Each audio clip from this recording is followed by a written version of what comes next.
Hi guys! Ngayong araw nga ay naisipan kong magpagupit ng buhok dahil boring ako. Ayan.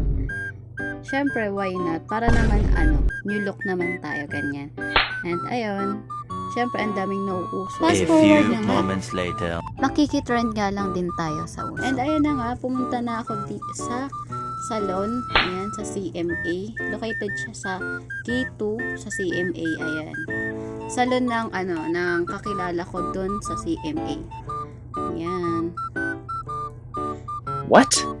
Yung hairstyle natin dito is wall cut. Ayan. Yan lagi ko ngayon nakikita si ate. And suggest din yung ako dati ng trabaho dito sa CMA. Yan. And ayan na nga. Yan na nga, natapos na si ate. Umayos-ayos na yung hair ko. And then, ito na yung look niya. Yan na, at ang ganda niya kahit wala pa siyang kulay. And pagka uwi ko sa bahay, yan, nagpakulay na nga lang din ako ng buhok sa bahay. Yan, para makatipid. Kasi low budget lang konti mo.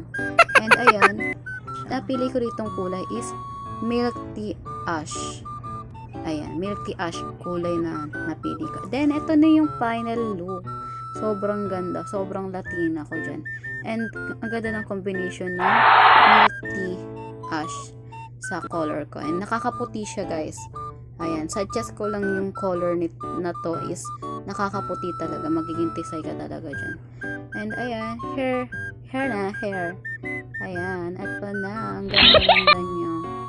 Ganda-gandahan na nga ako dito. New look style. Ayan.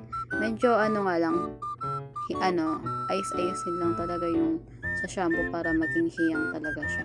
Para hindi siya maging dry yung hair. Ayan, at pineflex ko na nga lang dito yung hairstyle ko. At ganito na lang ang video nito. Bye-bye!